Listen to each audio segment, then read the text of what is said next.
Hello, all, and welcome back to another episode of TV and Us, a conversation show about the TV series we just can't stop talking about. My name is Jennifer Hahn. And I'm Sarah Callan. And each season we focus on a different show, reviewing it episode by episode, and we invite you to watch along with us. Right now, we're reviewing The Bear Season 3, and today we are on the season finale of Season 3, and we are on Episode 10, titled Forever.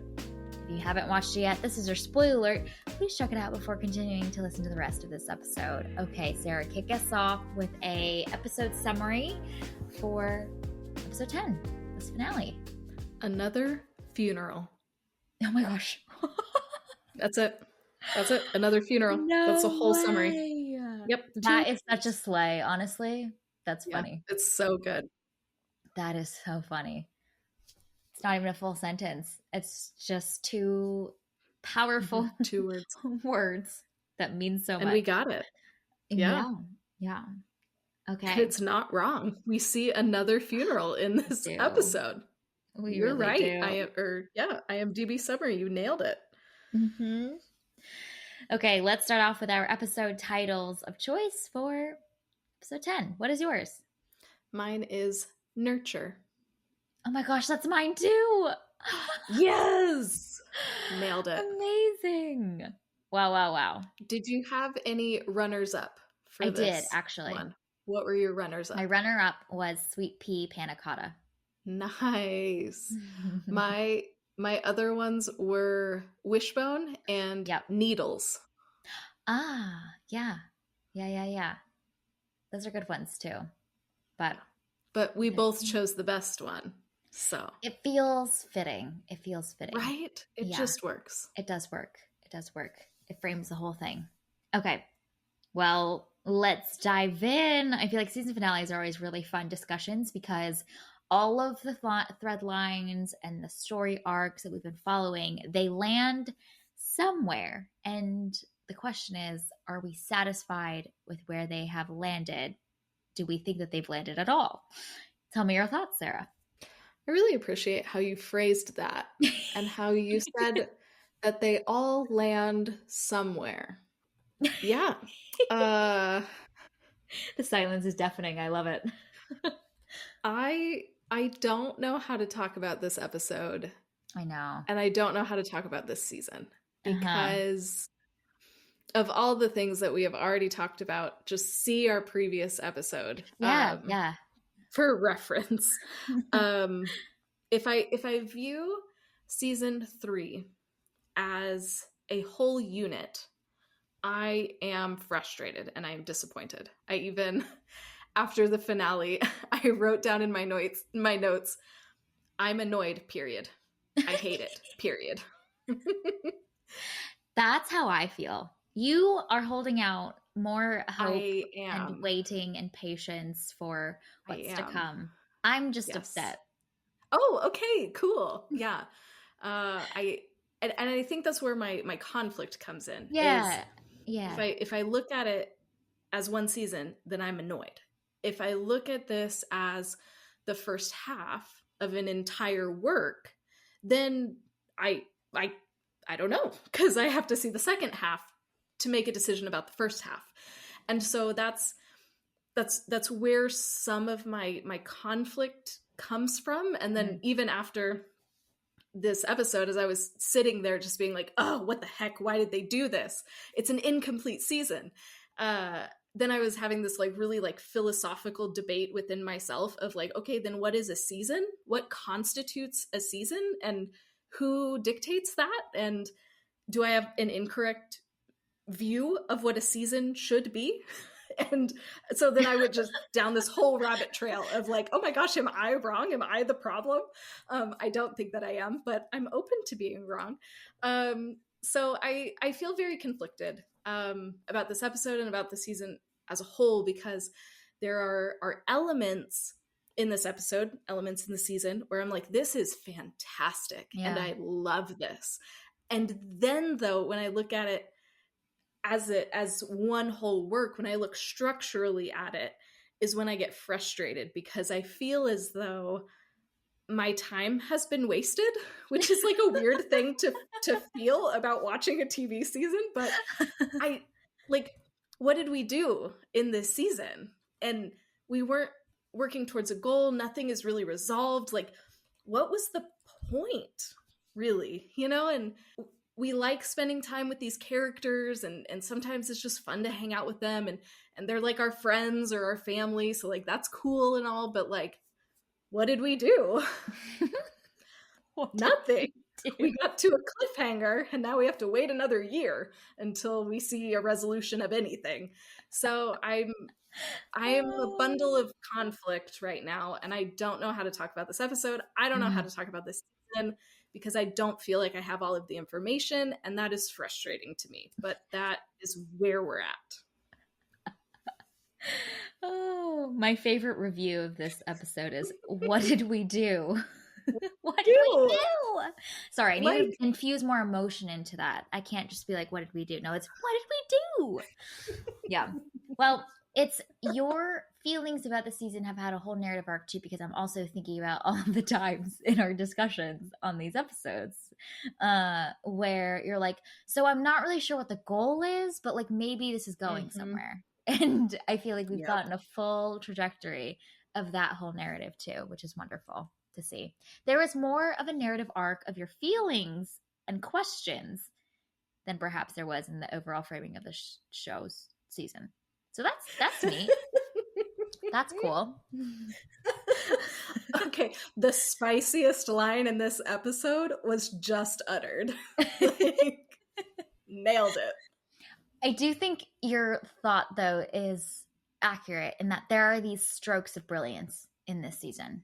And there have been these self-contained episodes that have been incredible and showcase what the bear does so well.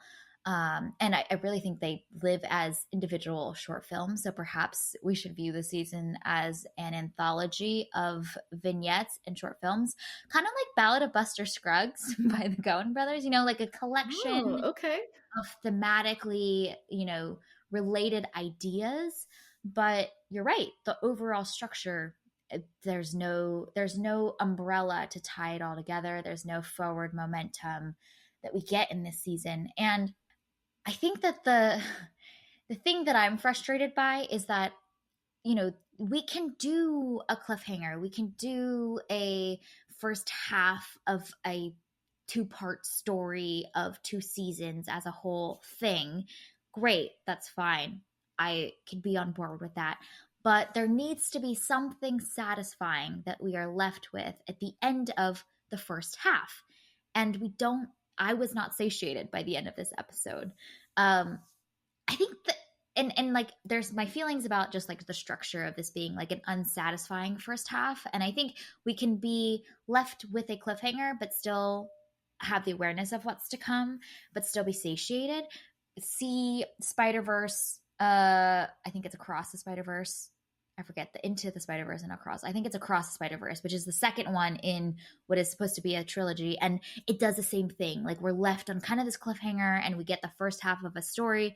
We are aware that there's a second half, but that first half is satisfying. And there is a big arc and an ending, a big third act that feels like a full meal, and we're going to get a whole second meal coming soon.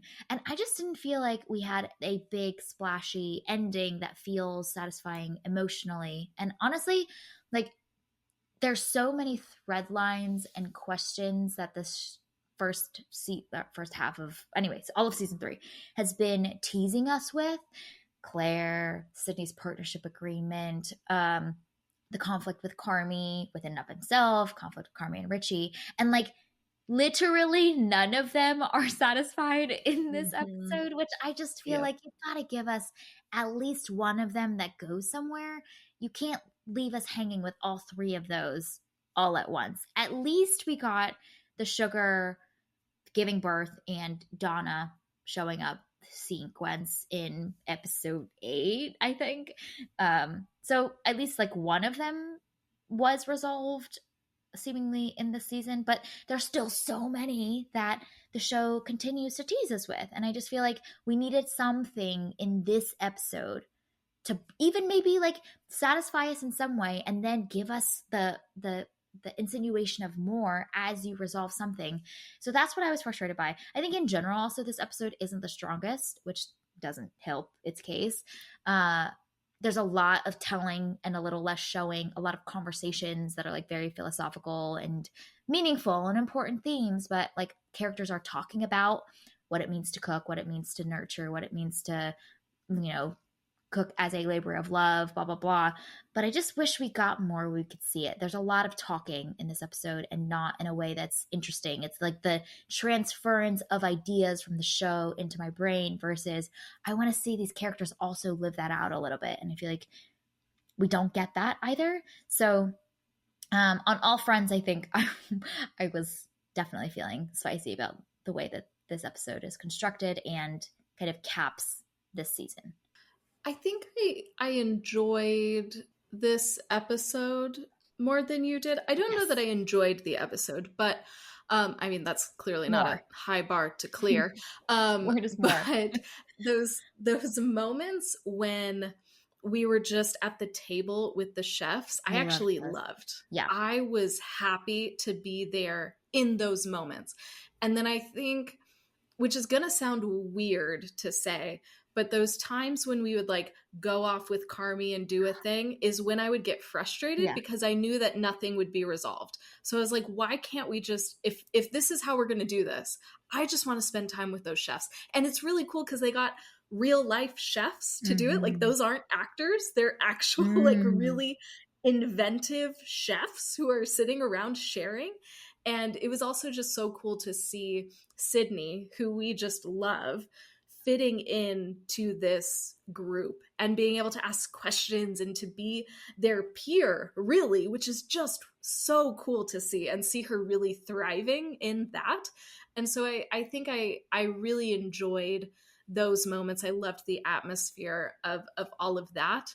But then my enjoyment would be quickly followed with like, what are we doing? You know, there's not enough time to resolve this. So I have a proposal. It might be a weird idea. It might be a bad idea. But what if, and this might be a bad idea, I haven't fully thought it through, but what if this episode was the penultimate episode? So what if we scrap episode 7, we shift everything forward 1, and so then this is episode 9, and then we have an episode 10, maybe of what happens like immediately after or something, just so that we can tie up maybe a couple of these loose ends. And maybe Carmy doesn't see the review until the end of episode 10. Maybe that's how that happens. So that can be like the big cliffhanger and all the money stuff and all of that. But maybe we could tie up some relational things at the end of our new episode 9 and then a fictional episode 10 that doesn't happen. So we can have some resolution. We can feel good about something, you know, maybe also Sydney makes a decision, you know, and then she has the panic attack after making the decision. So like some of these things could maybe be scattered across the 2 episodes, but I just felt there's so much that's interesting in episode 10, but I needed something more. I needed, like you were talking about, that resolution. And I think if we could have like a really sweet, somber, like reflective, introspective episode like this, and then maybe we get some resolutions after, maybe that could be better and make this feel like a full season. I don't know, but that's something that I've been kind of like mulling on after finishing the episode and feeling dissatisfied. Yeah, I like that idea of using that conversation with the chefs around the table as a framing for we're going to see those themes come to life, you know, in actuality with our characters that we're investing in. It's something that, like, I think the show's done a really good job of beforehand in previous seasons, where we get to see, for example, Carmy's at the group counseling meetings, and we see someone say something about like apologizing or something meaningful, right? And then we see that play out in Carmi trying to apologize or whatever it is. And like that framing almost feels like these insinuations for how will these characters hear these ideas and either choose to listen and live it out, or maybe choose to go in the opposite direction of exactly what someone at that table was talking about. I just there needs to be that connection point between these really meaningful conversations and then something that pushes this emotional investment we have in our few beloved characters forward in some way. And the show has shown evidence that it knows how to create those really interesting connection points and framing. We just needed it more here. So I like that idea of using those conversations amongst the chefs to frame or maybe influence decisions that some of these characters may or may not make. And it seemed like the show was setting that up too, because the things that the chefs were talking about are things that Sydney in particular is dealing with, and the show will cut back and forth and show us flashbacks to things relating to what the chef had said.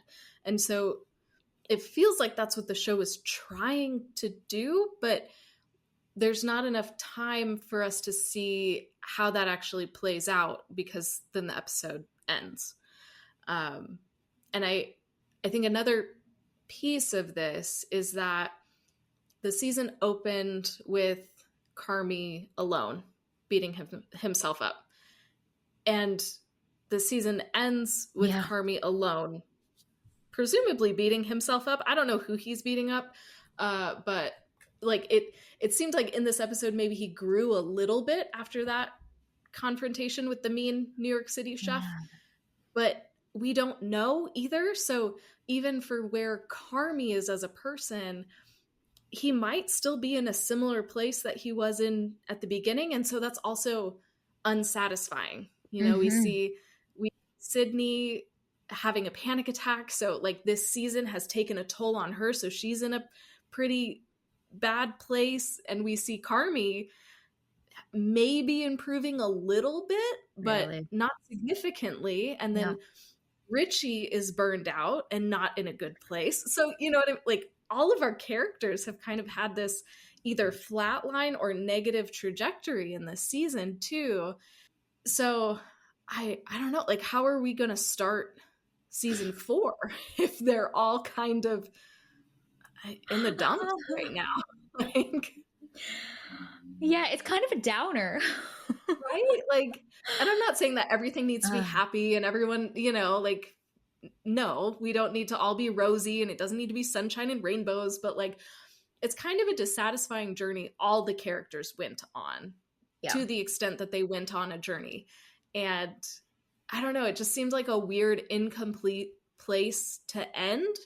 And so that's why, like, the only way that I'm processing this in a way that's like, oh, I have a little bit of hope in the show is by this is one half of a full season. They just gave us half a season, but called it a season, even though it's not complete. Yeah. No, I think you bring up a really good point though, which is that the feeling of lack of growth or decline is what is most unsatisfying about the season in general. Honestly, had every character declined, that's also really interesting too. It's very human. We can compare their declines and how they differ or are similar or are fueling each other's declines. Like there's a whole set of things we can talk about on that front, right? But when they all flatline, then we just don't know where we're going next, and the good screenwriting pushes our character to go in either direction, and either direction's interesting. So if they're going up and growing the way that we saw that Richie grew through all of season 2, great, we're inspired, we feel amazing. If they're declining like Carmi does throughout season 2, also very interesting. So I think it's the lack of movement in any direction, honestly, decline or growth, both great for us to be able to connect to, analyze, and it harkens back to what you were saying earlier, which is like, what were we doing? What did we do this whole season? So it's honestly less of a downer when they even all decline. It's more of a downer when they just all seem to be stuck in the same place. That's really depressing because the lack for human beings, it's like the lack of progress feels less motivating, less exciting. When we're even progressing in a negative direction and regressing, that's also fun for us to see. Mm-hmm. Yeah. So I think it just comes back to what we've been talking about for the back half of the season of like, what are we doing, guys? Happening. Where are we going? Yeah. Because I don't know, it is fun hanging out with these characters, but you can only do that for so long. I feel like you need to at least have something that we're working towards, that we're pushing to, because then you can also see if you succeeded or failed, and like you said, both of those outcomes are interesting.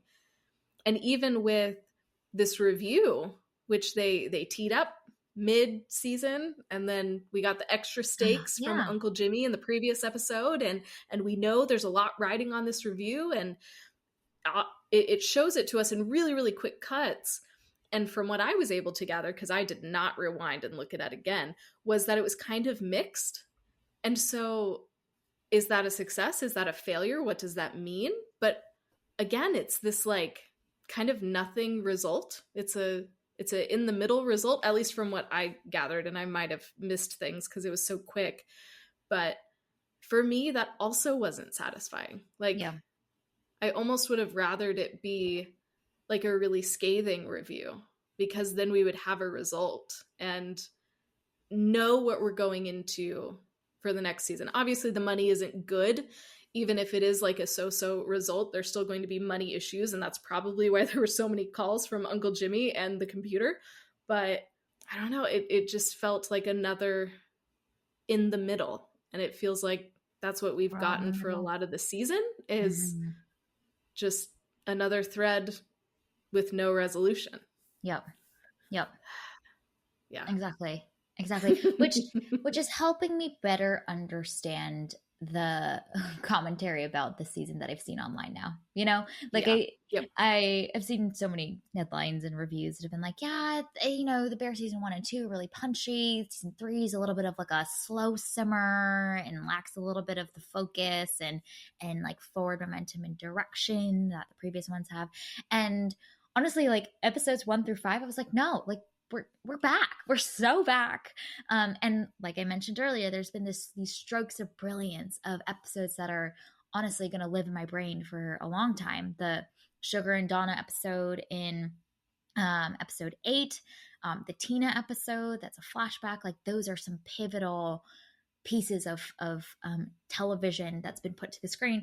But you're right. Now that we have reached the end of the season and we can zoom back and look at it all, I can understand the reviews a little bit more now. There is a little bit less of a tightness and a focus that I think this season is missing.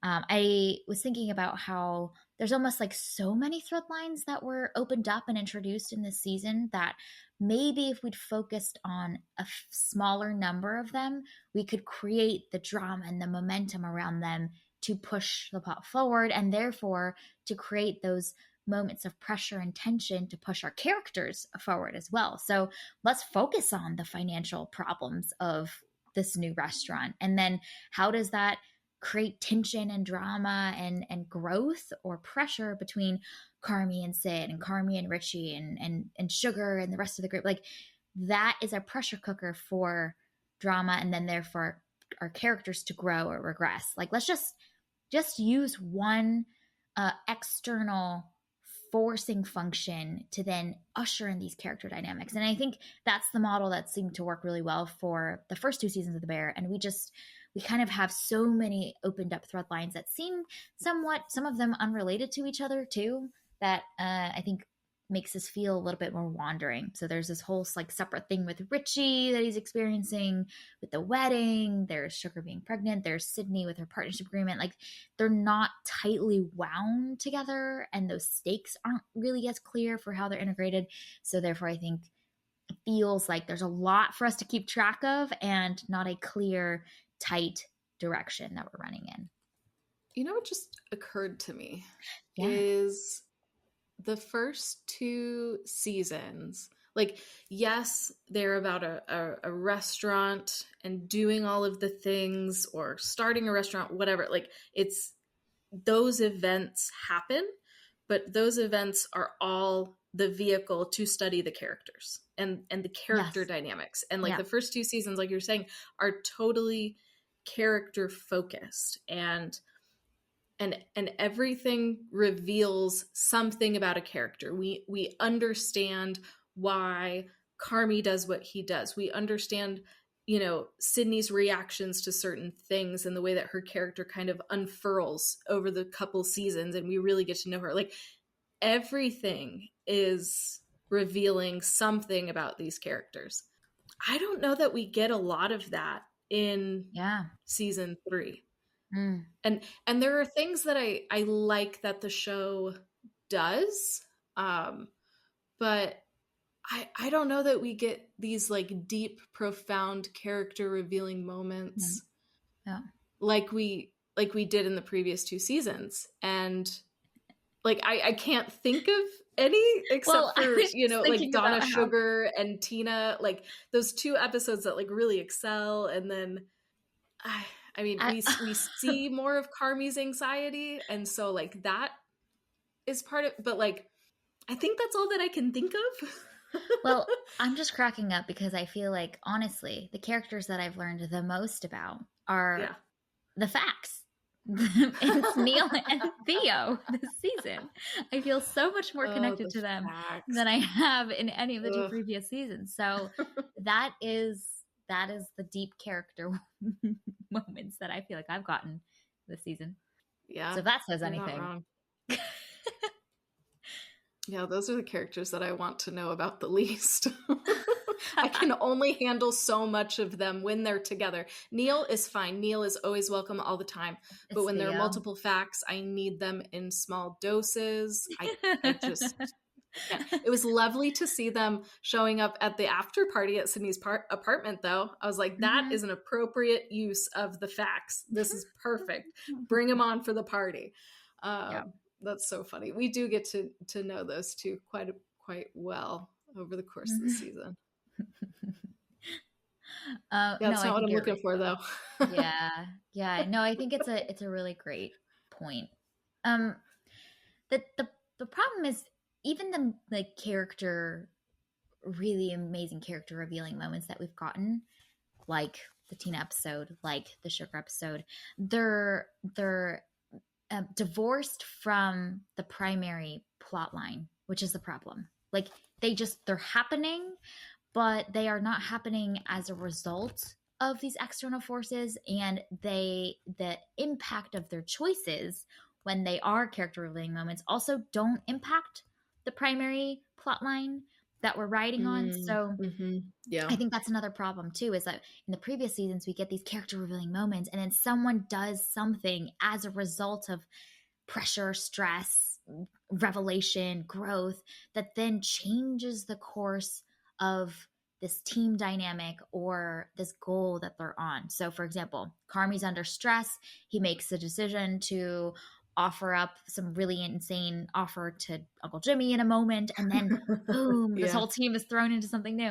And these deep character moments that we get that are glorious and amazing in the season are basically divorced from our primary goals or the external forces. So I think maybe that also makes those stakes feel like we're kind of like vacillating between 2 modes, when this show has absolutely shined when those things are heavily integrated. So maybe that's another challenge too. No, that's a really good point, because when I think about season 2, and in season 2 we get a Sid episode. I think, do we get a Marcus episode that season too? Yes, the Copenhagen one. Which is just my favorite. I love that episode. I will watch that every day and be happy as a clam. Anyway, so we get a Sid episode, we get a Marcus episode, and then we get a Richie episode in that season. And you're right. All of those directly impact the plot, because we learn more about Sydney and her past, but she's also working toward the goal of creating a menu for the restaurant.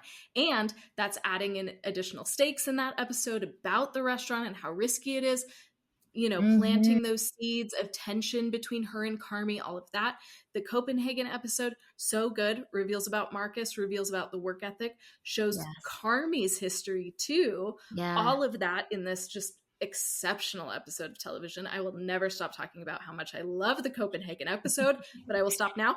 And then Richie's episode, My we had favorite. gone on that, Yes. your favorite My is dude. that whole journey for Oh, it's Richie, beautiful. and we've seen that over the season of him not wanting to change and not understanding his place, and he's so Mm-hmm. resistant. And then we see him find that superpower, Yeah. and we learn more about Carmi too, and Carmi's leadership style, because at first you think it's a punishment because you're seeing it through Richie's eyes, but then by the Yes. end you learn that no, Carmi had actually seen that in Richie and was setting him up Mm-hmm. for success. And it's working toward the goal of we need Oh, Richie in this restaurant in that role. And so, like, all of those individual episodes, they're all so good. And like you were saying, they're all directly related to the plot, they're all directly related to the goal. And so, even though we're on this detour, it's pointing us back to what we're all working on. yeah. And you said we don't really have that in season 3. They're great episodes. They're the best episodes of the season, I think. But you said it perfectly. It's lacking that connective tissue that Mm-hmm. we've seen in the other 2 seasons. Yeah. Yeah. So this is the Ballad of the Bear. You know? The Ballad of Buster Carmi. Yes. Exactly. Ah. And okay, here's the Yeah. other thing that I think is maybe making this also feel like a downer is it's hard to watch a character continue to be lost and have no hope of direction or even seeming hope of direction or even an inkling, you know? I just think that like if a character's flatlining, it's just hard to watch them flatline so stuck in a hard place, you know? I feel like that whole confrontation that he has with the mean chef from his past Mm-hmm. maybe was supposed to be written to be, I don't know, a moment of like catharsis and confronting his past for him. But I did not feel that way at all in that scene because I think you see just the intensity of emotion that Carmi feels. And so it almost honestly feels like a rehash of the trauma that he's experienced because he has not processed that enough to have had that conversation differently for there to be closure, for there to be this sense of like, I have come to terms with this. This no longer haunts me the way that it has for the past decades of my life. And now we are moving forward. We are healing that wound and we are progressing as a result of this conversation. Like, no, if anything, I'm like seeing the intensity of the emotion that he was feeling and this like visceral reaction. I was like, this is just, I feel like the wound's getting opened up again. You know what I mean? And maybe to your point, like this is like a new low for him that we're gonna see him heal that wound in the second half and it's only gonna be up and up from here. But I just felt like we've seen him suffer so much throughout the season. And to see him just end this episode alone, having had this like really intense conversation with someone that's really haunted him and been a source of trauma for him and have not felt any catharsis from that either. And then he's getting these missed calls with all these money problems. I'm just like, man, he starts out so low in this season, and I feel like he ends just as low. Maybe a little inkling of realizations along the way, but like he has not chosen to progress forward in them. So it kind of still feels like he's stuck in the same low place. And that's just really hard to watch with a character that we've fallen in love with over the course of the 2 previous seasons, and to see him just literally suffer for 10 episodes, that's hard. That's not fun. I was not having fun. Yeah, I think I maybe felt a little bit of catharsis in that moment. Okay. Honestly, okay, because of the way that interaction is set up with Carmi just staring down mean NYC chef for the entire evening, rather than engaging with the other chefs. And that contrast between him and then Sydney and Luca, and the way that Carmy starts to spiral in that moment when he gets up to confront him, I expected much worse. So I think I expected him to really like reopen up that wound, or like completely spiral out of control, or like do something really unhinged, is kind of like what I expected in that moment. And so the way that that conversation went down, and the fact that he seemed to experience some emotions in that moment, and he then like walked away to like go and reflect, I think for me there was a little bit of a catharsis there. I think just because my expectations were so different. So the fact that he didn't kind of self-destruct, I took that as a positive. But I'm not sure how much of that catharsis was actually there, as opposed to me balancing what happened versus my expectations. That's So good though. I might just be projecting onto the show. Yeah, no, that's very good. So he's growing maybe a little bit.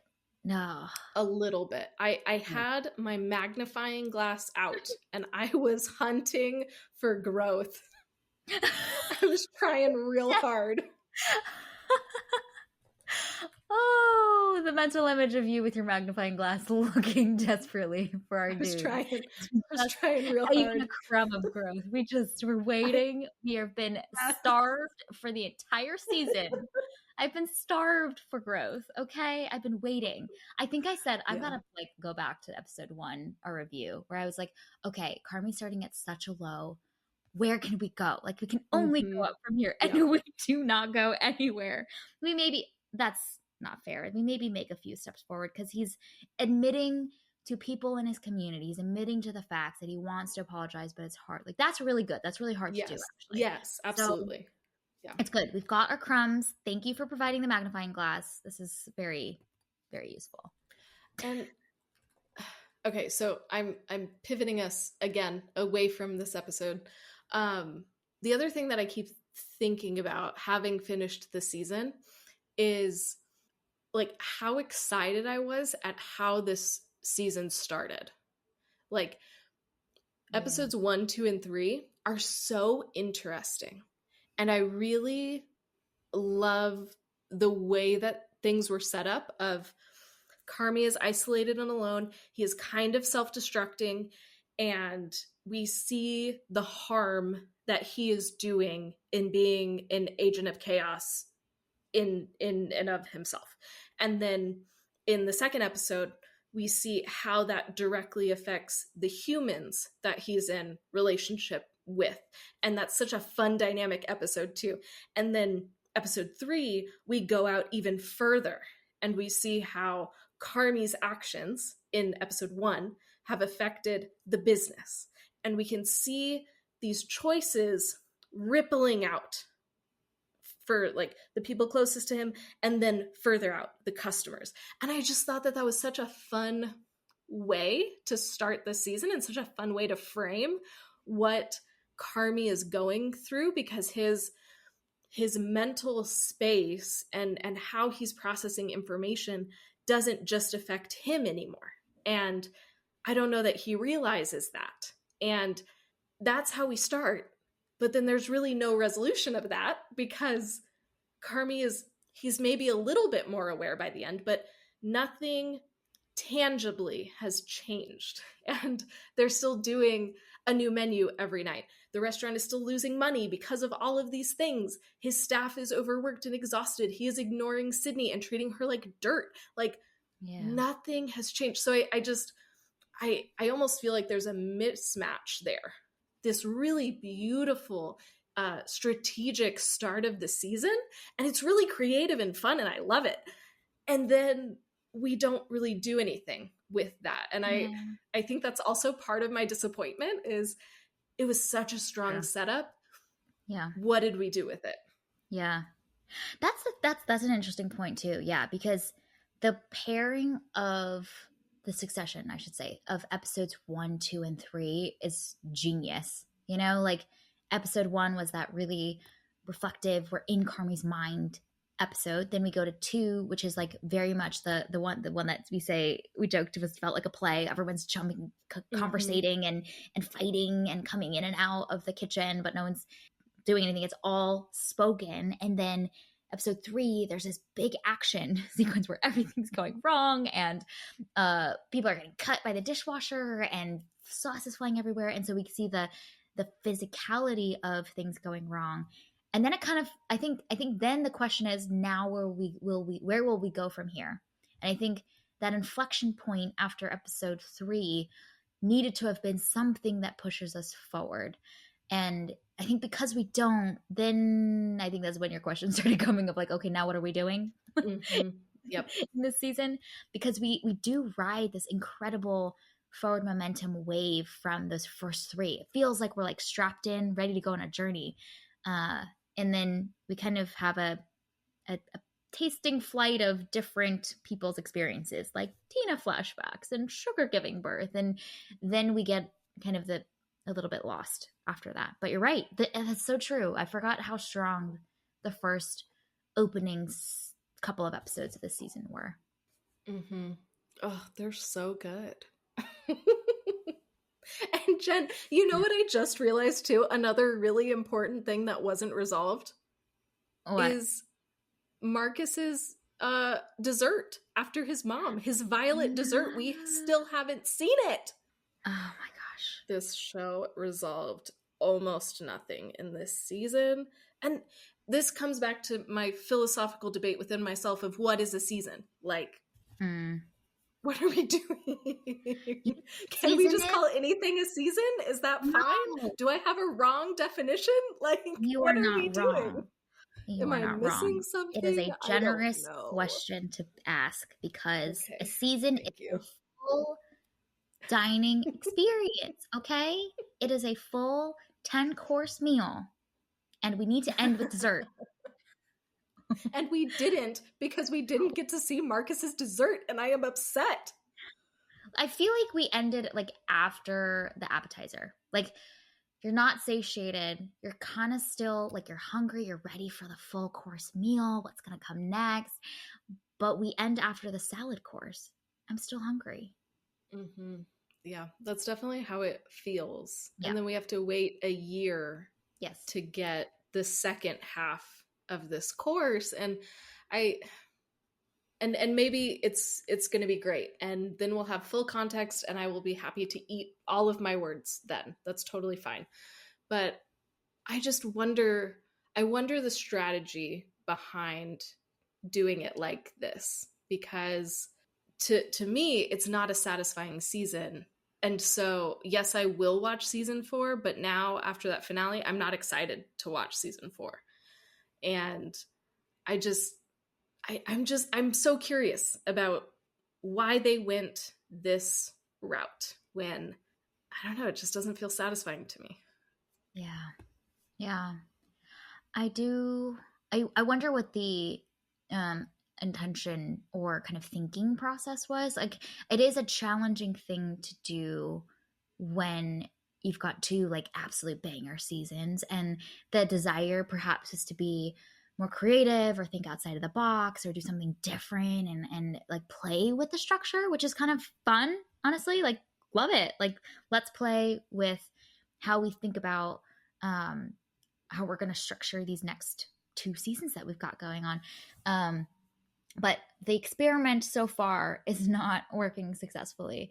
But I wonder if like they felt like they need to break out of the existing things that have maybe worked and play with the dynamics a little bit more, because law of diminishing return. I don't know, and the interesting thing is, like, we do get some really creative structural choices in this season. I just think had they considered how all the pieces fit together, it's like the pieces were there, but the overarching glue wasn't there. But they had some really creative pieces in there, which is awesome.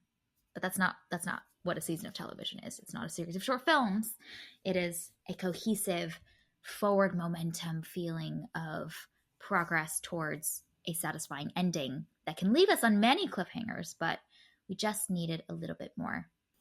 And I think maybe the reason why I'm so stuck on it is seasons 1 and 2 did the structure so well, especially because I've watched both of those seasons twice. And so the second time around, I was really able to appreciate the structure and the timing of things and the pacing of things within the larger structure of a season.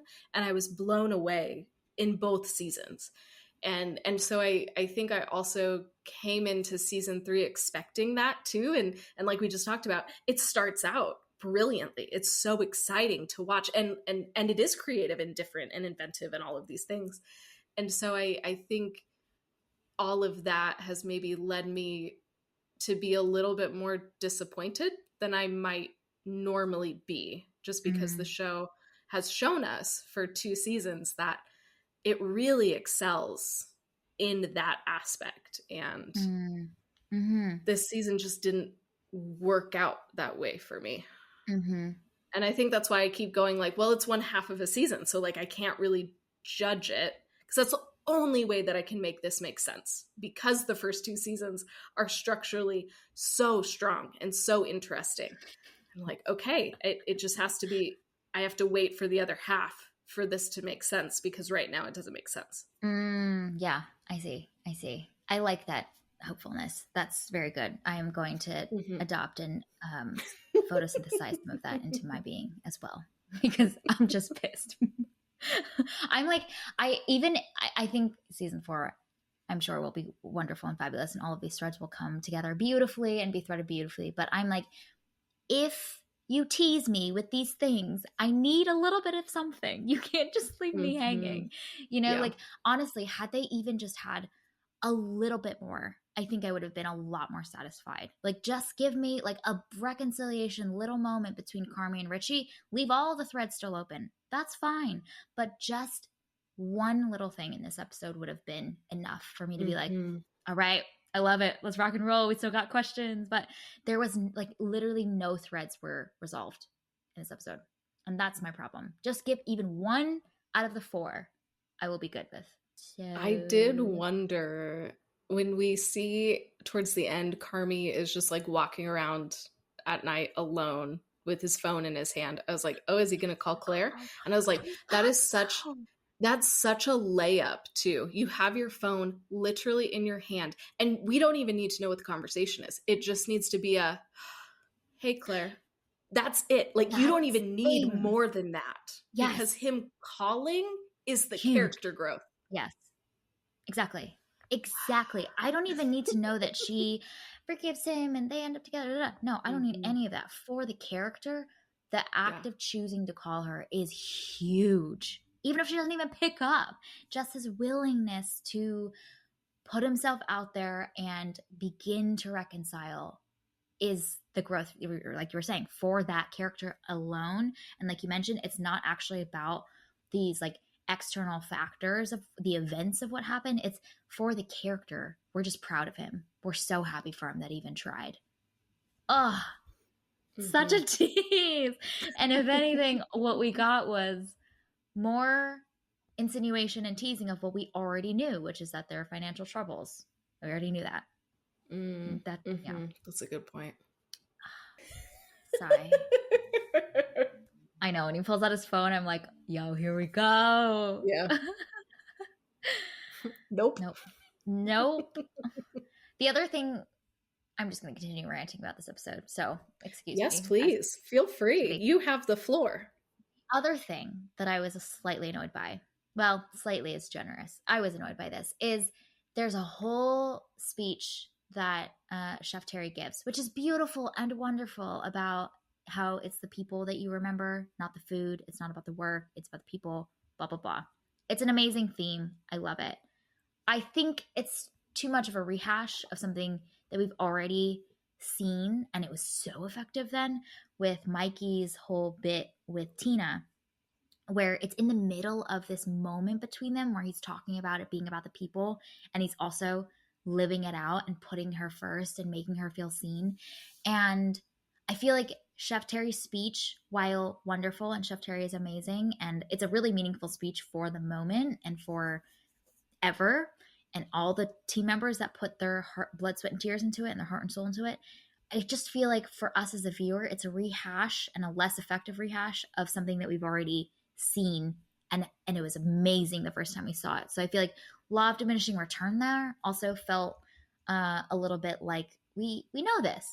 We saw this. Like, we don't need to be told again. And it's done in a context that I think is a little bit more sterile, a little bit less of the emotions behind it that we got from the Mikey and Tina version of the same speech and the same theme. So that was another thing that I was annoyed by. I think for me, obviously, I am just enraptured by Olivia Colman because she's literally perfect. And she can say, I don't know, the most asinine thing. And I would be like, yes, that's brilliant.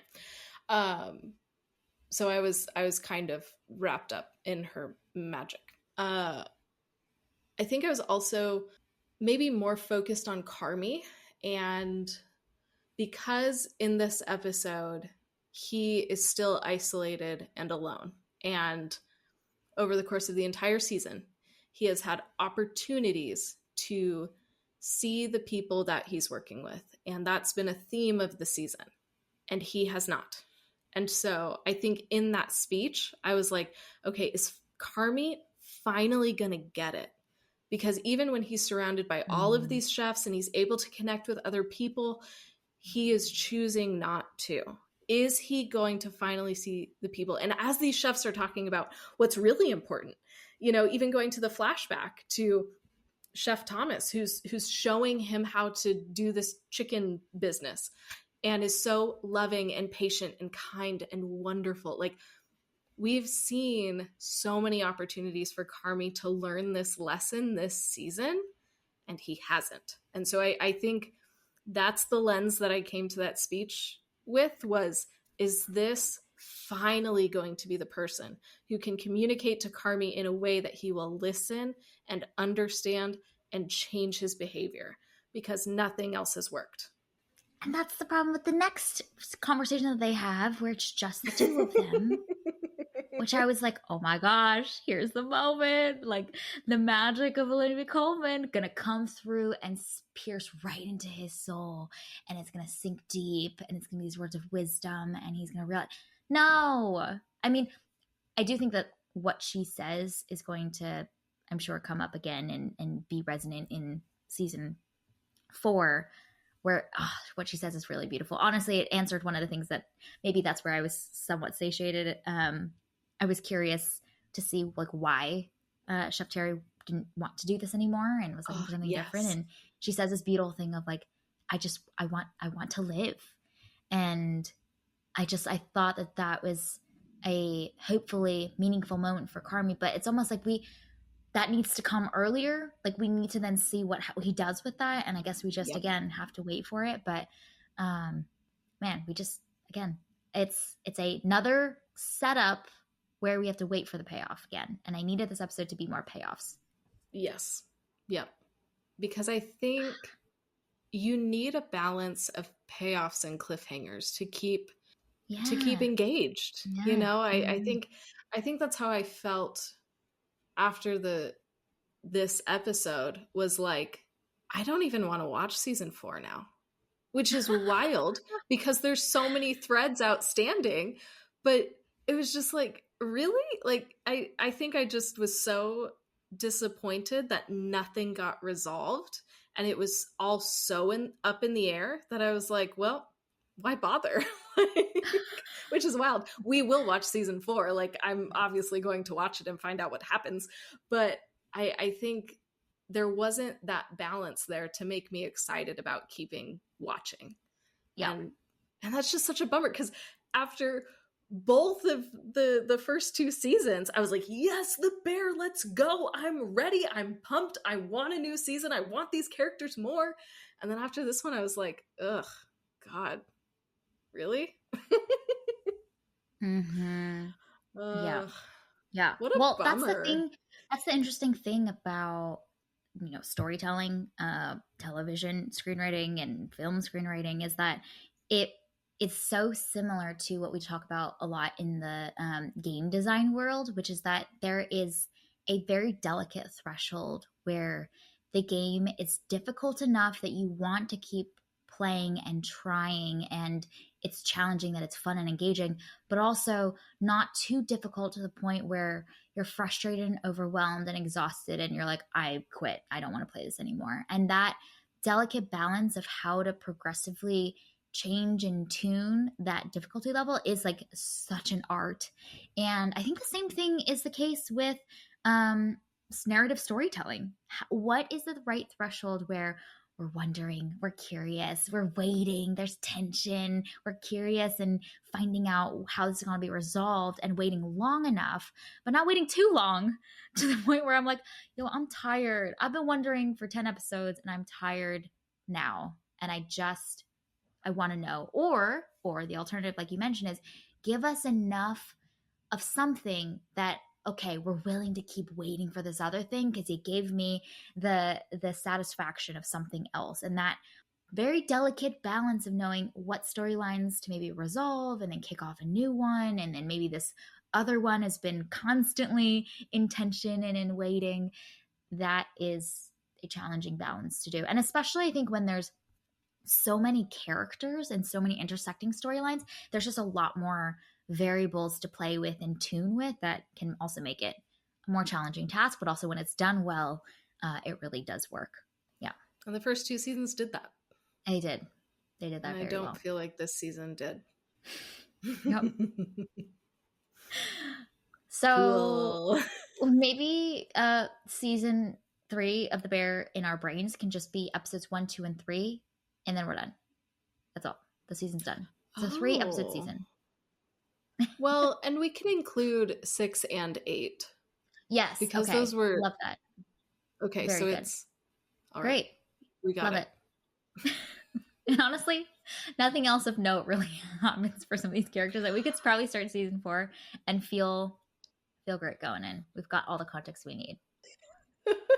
Okay, now that we've ranted about this episode for about almost an hour, what are some of the other little things that we wanted to mention before we give out some awards? I've got a few, and then I'm curious if you have any quick shout outs. Yeah, one thing that I just wanted to briefly mention is the score in this episode. To me, felt like it was borrowing from previous episodes in previous seasons, and I just thought that was so fun. In certain pivotal conversations, there's an Otis Redding song playing, which made me think of the Marcus episode that I love. And then there's that moment when Richie walks into the kitchen with Chef Jess, and there's this 80s synth music playing, which reminded me of Richie's episode. So I thought that the score was really effective in helping us call back to pivotal moments in the show, and almost creating this feeling of nostalgia for us too, as we are seeing all of these characters have this really reflective and nostalgic moment that they're connecting in. Mm-hmm. Yeah, I loved that. There were some really great nods to previous episodes that the show knows we love, and gives us these little callbacks too. A few quick shout outs from my end. One thing that I loved is in Chef Terry's conversation with Carmy, she ends it with saying, "Will you call me Andrea the next time you see me?" Oh, yes. And I loved that. I thought it was such a powerful signaling of this shift in identity that she wants to have. I am a whole person. I am Andrea at the end of the day. I am not Chef Terry. Similarly, Carmy is Carmy. At the end of the day, his identity is not defined by his craft and this role that he has as a chef. It is an important part of who he is, but he is a whole human being outside of that. And so I love that she is so in tune with that, and the power of kind of like a name and how it's tied to a sense of identity that she's picked up on is really fascinating. So I loved that little detail that the writers of the show have woven in there. And then another moment I really loved is how a few scenes before Sid has her panic attack, she has a conversation with Lucas, of all people. We've never seen those two really interact in that way. Yep. And I love that he asks her, they talk about like, who are those people in your life that you can lean on and go through like the good moments and also the crazy moments with. And Lucas is sharing about his sister. And then he asks Sid, like, do you have anyone like that in your life? And she answers her dad. And he goes, well, other than your dad, like, is there someone else that you have? And then their conversation gets interrupted. And I feel like it's such a signal to something that we were been talking about throughout this whole season, which is like, who does Sydney have to go to? Like, who is her outlet? Who is that person that she can just unload and rant and not have to absorb everything to? And I love that scene precedes the moment that we get to see later on where like she breaks. It's too much for any person to absorb all of the stress that she's experiencing herself this season, but also being that person who is a giver for everyone else and being the strong support system for everyone else. It's just too much for any person to handle.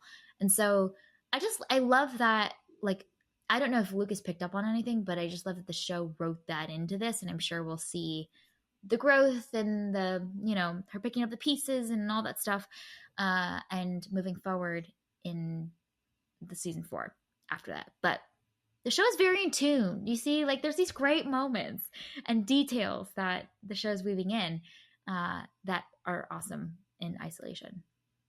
Need to be strung together better, but are great in isolation. Well, and I really love what you said about the importance of names. And I think it's really fascinating that their restaurant is called The Bear and Carmi is the bear. So like yeah. It's a deeper level for him too. And it makes sense why he sees himself as the restaurant. And I mean, obviously that's like just a personality tendency that he has, but then the restaurant is literally named the same thing as he is, which just heightens everything. And I think, I mean, I hadn't even thought about that before, but then that makes me think of Sydney. And when she's looking at all of those articles online in the previous episode, and they're all about Carmi, that makes sense. Yeah. She's probably, while at the Bear, never going to be able to be fully recognized because the restaurant is Carmi and Carmi is the restaurant. And I mean, the whole season, I've been like, girl, run for the hills. But I think more and more, I'm like, yes, run for the hills. And I think especially that name piece, I'd never thought about that before, but that would make me go, oh, okay. I understand that there is a ceiling here if I am to stay. If I'm to leave, it's a huge, giant risk, but that ceiling might not be as low at this other restaurant as it is at the place that's literally the same name as my partner. Yeah. Oh, it's so hard. I know your team, Sid Run for the Hills. I'm like still tied to her being able to. And I get it. I get you know what? I think there's this one of the flashbacks that Sid has during that conversation with all the chefs is the first time she comes into the Bear, and like and that feeling of, oh my gosh, I'm meeting this incredibly talented chef. And then to see their partnership grow to them dreaming together and having this vision of a healthy culture. Like that's, I think, episode 2 or 3 of season 1, where they have that conversation outside of like, let's build a kitchen that is healthy and peaceful and makes people feel seen. And in a lot of ways, they've done a lot of that together. They're out of, they're figuring their stuff out now, but that vision and dream that they had together is still there. And I want to see them do it. So I don't know. The show is clearly teasing that she is very much considering, she's very much considering leaving. So it'll be fascinating to see what they choose to do in season 4. That would be fun. Yes, we will learn a year from now. What happens. Oh, yeah. Yeah. Okay. Shall we give out some awards? I also just very quickly would like to say that after party at Sid's apartment. Number one, I love that it was at Sid's apartment. Of everybody that was at this funeral dinner, they go to Sydney's new apartment. And I love that choice. I feel like that says so much about who Sydney is. and Mhm. also just her place within this incredible group of chefs. And then she invites her whole team there. And so Yeah. again, like this wonderful leadership quality that Sydney has, and her ability Mhm. to bring people together, and she's seeing people and she's making space for people and all of these things, and she can have fun and connect and all of the things. So I love that. And I also love that Chef Terry comes to Sydney's apartment and her bare fridge and is just making stuff happen and is having a great time. I loved those scenes.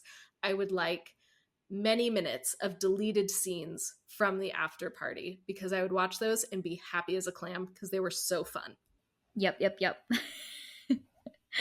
Oh, it's that looks like a good time. And Right? what a way to round Yeah. out the funeral episode too, to have, like it's this ending of something, but the beginning of life, the beginning of a new life for Chef Terry too, Yes. which felt really fun to see Yeah. her like loose and goofy and all that stuff. So loved it. And Okay, let's Richie give out. brought the hot dog too. So Yeah. the hot dog makes another appearance, which is only fitting to Uh-huh. bring an apartment or bring a hot dog, an inflatable hot dog, to a random after party at somebody's apartment. Yep. That's what I would bring to a party, honestly. There's no Yes. other right choice. So good. All right, let's give out some TVNS awards, shall we? The first category is Top Chef. Who is getting this award today? I want to give it to the casting department of The Bear, because they killed it. They got so many incredible and accomplished Mhm. chefs to come into this So good. episode, and I was so pleased. So shout out to the casting department. They did great. Yeah. Whoever Yeah. arranged all of this killed it. It just makes it so much more meaningful and authentic and genuine in when they're expressing all of that. So, so good. I'm giving this award to Chef Terry, just in general. I think the Yeah. show is so captivated by her. Olivia Colman is just captivating in general. And I think just her character is so meaningful to this show. And you see like nearly every character on the show have this insane amount of respect and awe, and the impact that she's had on their life you feel on literally every character of the show. So that's fascinating and incredible, and I think is a testament to who Chef Terry is. And talk about legacy. That is her legacy, and it's cool to feel it in this episode. So that's really neat. Mm-hmm. Oh, she's the best. Okay, the next category is Achievement in Chaos. Who is getting, or what is getting this award today? I want to give it to Carmi for staring down the mean chef instead of having a good time. Yeah, he's so in his own world. Gosh, yeah. It's so rough. Oh, yeah. Oh, my choice for this award is Andrea Terry's Salt Bay moment. Oh, it's so good. It's so great. I was so endeared. Oh, it's amazing. Loved it. Okay. The next category is Spiciest Line. Who is getting this award for what line that they're giving? I want to give it to mean NYC chef who says to Carmi, "I don't think about you." It's so rough. It's so rough. I'm going to share mine, which is also in that conversation when Carmi says to the mean chef, "After F you, I don't have much." And he really didn't. Like, there was nothing else. Him saying in that conversation, I'm just like stunned right now. And I'm like, yeah, I understand. I get it. Mm-hmm. All right. Well, this will be a fun looking ahead discussion. What are you looking forward to seeing in all of season 4 of The Bear whenever it comes? Copy paste? I mean, just copy and paste all of our looking forward tos for the past like 5 episodes. Yep. Nothing was resolved. Ugh. I really want to see Marcus's dessert dish. I want to see it. No. He's been working so diligently on it. What does this dish look like? There's cotton candy in it, apparently, which is exciting. Apparently.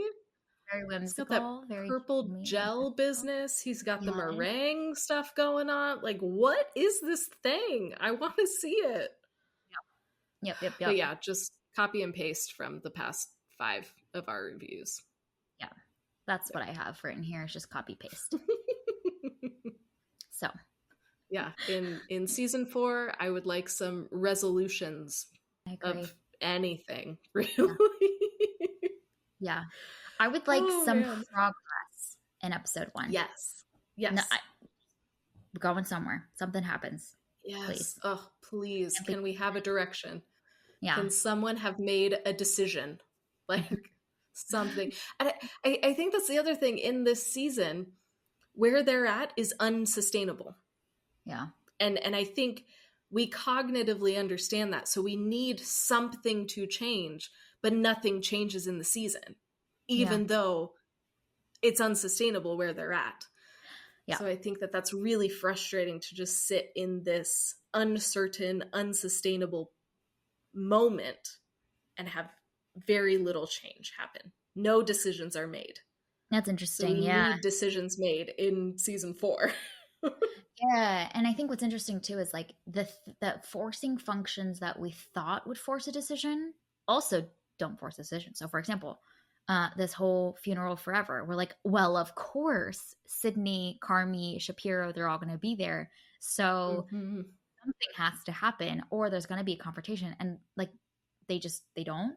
And so even the things that we thought would force a decision didn't. So that's always fun as well. It's almost like we were perfectly set up to expect a decision that just doesn't ever come in the place that we would think it would happen. So you're right. So yeah, we have some delayed gratification going on here. We do. Gotta wait a year. Really, endurance produces character, as they say, I suppose. So we're just character building.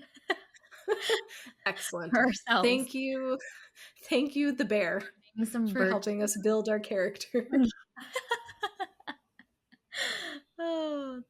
All right. Well, this is our review and discussion of the season finale of The Bear season 3. You can find it available on Hulu. Thank you for listening to this episode and listening to us rant for the course of this episode of TVNS. Our name sums it up. We're big fans of TV and the powerful ways we can connect with each other and the world around us. This podcast is about all of us and our shared stories. So everyone is welcome here, and we're so glad you spent time with us today as we continued our journey through The Bear Season 3. You can subscribe to this podcast on Spotify, Apple Podcasts, or wherever you tune into your favorite shows. Drop us a rating and review, letting us know your thoughts about The Bear Episode 10. You can connect with us on Instagram, Threads, and TikTok at TVNSPod, or you can email us at tvnspod@gmail.com. We will be back soon with more TVNS. We will share some of that reveal of what we will be covering next soon. So follow us on the socials and check back on this feed where we'll be dropping some new things soon. We hope you have an amazing week, and we'll be sure to talk again before you know it.